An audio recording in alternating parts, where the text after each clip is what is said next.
বাংলাদেশের স্থপতি জাতির পিতা বঙ্গবন্ধু শেখ মুজিবুর রহমান 4 নভেম্বর 1972 গণপরিষদে বলেন, জনাব স্পিকার সাহেব, আজ 7.5 কোটি বাঙালি তাদের শাসনতন্ত্র পেতে যাচ্ছে।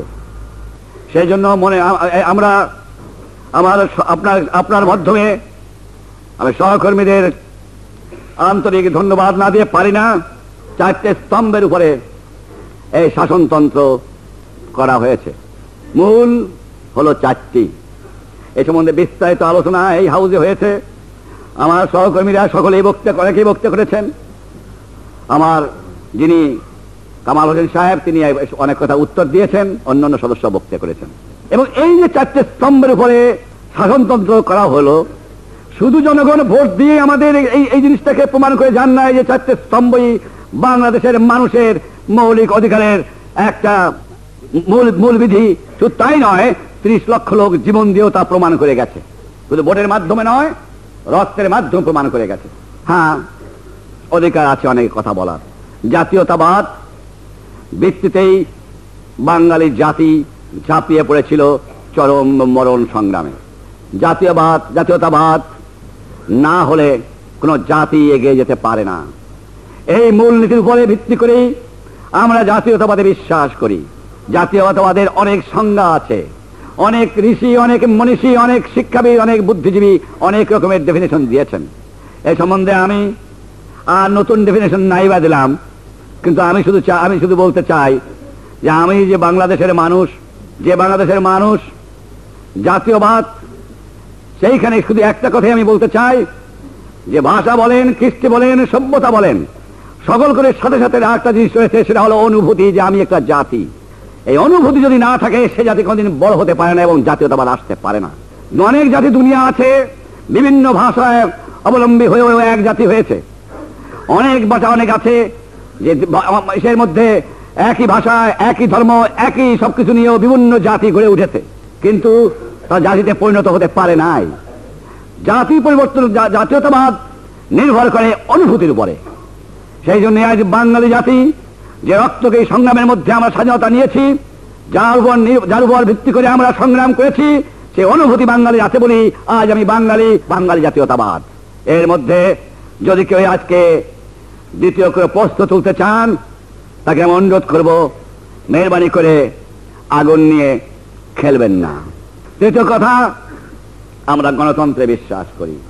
গণতন্ত্র সেই গণতন্ত্র, মানুষের একটা ধারণা আছে এবং দেখা গেছে যে গণতন্ত্র যেসব দেশে চলেছে, দেখা যায় সেই সব দেশে গণতন্ত্র পুঁজিবাদকে প্রোটেকশন দেওয়ার জন্য গণতন্ত্র কাজ করে, এবং যেখানে প্রয়োজন হয় শোষকদের রক্ষা করার জন্য এই গণতন্ত্র ব্যবহার করা হয়। সেই গণতন্ত্রে আমরা বিশ্বাস করি না। আমরা চাই শোষিতের গণতন্ত্র। এবং সেই শোষিতের গণতন্ত্র অর্থ হলো যে আমাদের গণতন্ত্র যে বিধিনিধি আছে, যে সমস্ত প্রভিশন করা হয়েছে, তাতে এই দেখে দুঃখী মানুষ যাতে প্রোটেকশন পায় তারই বন্দোবস্ত আছে। ওই শোষক যে প্রতিষ্ঠা হয় তার প্রোটেকশন নাই। সেই জন্য আমাদের গণতন্ত্রের সঙ্গে অন্য গণতন্ত্রের পার্থক্য আছে, এবং সেই জন্য এই আইনে অনেক শিডিউলও রাখা হয়েছে, অনেক বিলও রাখা হয়েছে। সেটা আপনি জানেন, আলোচনা হয়েছে যে কারো সম্পত্তি কেউ নিতে পারবেন না। না, আমরা নিশ্চয়ই ব্যক্তিগত সম্পত্তি হাত দিচ্ছি না, কিন্তু যে চক্র দিয়ে মানুষকে শোষণ করা হয়, সেই চক্রটিকে আমরা জনগণের জন্য ব্যবহার করতে চাই। তার জন্য আমরা প্রথমেই ব্যাংক, ইন্স্যুরেন্স, কি ইন্ডাস্ট্রিজ, কাপড়ের কল, চট কল, সুগার, সবকিছুই আমরা জাতীয়করণ করে ফেলেছি। এর মানে হলো যে শোষক গোষ্ঠী যেন এই গণতন্ত্রকে ব্যবহার করতে না পারে, শোষিতকে রক্ষা করার জন্য এই গণতন্ত্র ব্যবহার হবে। এইখানে গণতন্ত্রের আমাদের ডেফিনেশনের সঙ্গে অন্য ডেফিনেশনে পার্থক্য হতে পারে। তৃতীয়, সোশ্যালিজম, সমাজতন্ত্র। আমরা সমাজতন্ত্রে বিশ্বাস করি, এবং বিশ্বাস করি বলেই এইগুলোকে জাতীয়করণ করেছি। যারা আজ বলতে পারেন যে সমাজতন্ত্র হলো না, সমাজতন্ত্রের জন্মভূমি সোভিয়েতের আশায় 50 বছর পার হয়ে গেল, এখনো সমাজতন্ত্র পড়তে পারেন নাই। সমাজতন্ত্র গাছের ফল না, অমনি থেকে খাওয়া যায় না। সমাজতন্ত্রে পড়তে হলে তারা প্রসেস আছে, অনেক দিনের প্রয়োজন। অনেক পথ অতিক্রম করতে হয়, সেই পথ বন্ধুরও হয়, সেই পথ অতিক্রম করেই সমাজতন্ত্রে পৌঁছা যায়। এবং সেই জন্য পহেলা স্টেপ যাকে, প্রথম স্টেপ যাকে বলা হয়, সেটা আমরা গ্রহণ করেছি শোষণহীন। আমাদের সমাজতন্ত্র মানে এই শোষণহীন সমাজ। সমাজতন্ত্র দুনিয়ার থেকে আমরা হাওলাত করে আনতে চাই না জনাব স্পিকার সাহেব। এক এক দেশের এক এক পন্থায় সমাজতন্ত্র দিকে এগিয়ে চলেছে। সমাজতন্ত্র মূল কথা হলো শোষণহীন সমাজ। সেই দেশের কি ক্লাইমেট, কি তাদের অবস্থা, কি তাদের মনোভাব, কি তাদের আর্থিক অবস্থা, সব কিছু বিবেচনা করেই স্টেপ বাই স্টেপ এগিয়ে যেতে হয় সমাজতন্ত্রের দিকে, এবং সেটা আজকে স্বীকৃত হয়েছে। রাশিয়া যেমন পন্থা অবলম্বন করেছেন, চায়না তা করেন না, তিনি অন্যদিকে চলেছেন। রাশিয়ার পাশে বাস করেও যুগোস্লাভিয়া, রোমানিয়া, বুলগেরিয়া তাদের দেশের এনভায়রনমেন্ট নিয়ে, তাদের জাতির ব্যাকগ্রাউন্ড নিয়ে তারা সমাজতন্ত্রে অন্য পথে এগিয়ে চলেছে। মিডল ইস্টে যান, ইরাক একদিকে এগিয়ে চলেছে, আবার ইজিপ্ট অন্যদিকে এগিয়ে চলেছে। এটা নির্ভর কোনদিন বিদেশের থেকে হাওলাত করে আনিয়া সমাজতন্ত্র হয় না। তা যারা করতে গেছেন কোনদিন সমাজতন্ত্রে পৌঁছতে পারেন নাই। তারপরে আসলো ধর্ম নিরপেক্ষতা। আমি আগে বলেছি স্পিকার সাহেব, ধর্ম নিরপেক্ষতা মানে ধর্মহীনতা নয়। বাংলার প্রত্যেকটা মানুষের ধর্ম কর্ম করার অধিকার থাকবে। শুধু আমাদের আপত্তি এইখানে যে পবিত্র ধর্মকে রাজনীতিতে ব্যবহার করে একে যেন গান্দা করতে না দেওয়া হয় ভবিষ্যতে। 25 বছর আমরা দেখেছি যে ধর্মের নামে জুয়া চুরি, ধর্মের নামে শোষণ, ধর্মের নামে বেঈমানি, ধর্মের নামে অত্যাচার, ধর্মের নামে খুন, ধর্মের নামে ব্যভিচার এই বাংলার মাটিতে চলেছে। ধর্ম পবিত্র, পবিত্র স্থানে রাখতে দেন, একে রাজনীতি হাতিয়ার হিসাবে ব্যবহার করা চলবে না।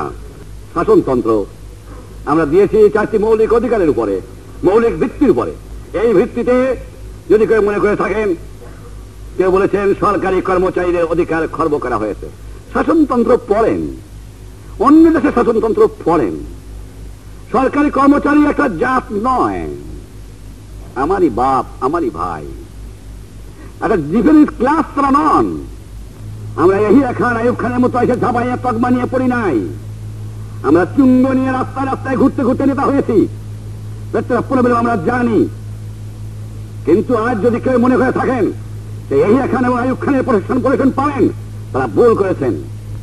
শাসনতন্ত্র বাংলায় হাতে লেখা হচ্ছে, এর উপরে আপনার সামনে বসে মেম্বার আসবে, এক করে দস্তখত করবে শাসনতন্ত্রে। 14-15 করার পরে 16 তারিখে শাসনতন্ত্র জারি হবে বাংলার মানুষের জন্য নতুন ইতিহাস। 18 ফেব্রুয়ারি 1973 চাঁদপুর এক বিশাল জনসভায় বাঙালির মহান নেতা বঙ্গবন্ধু শেখ মুজিবুর রহমান ভাষণ দেন।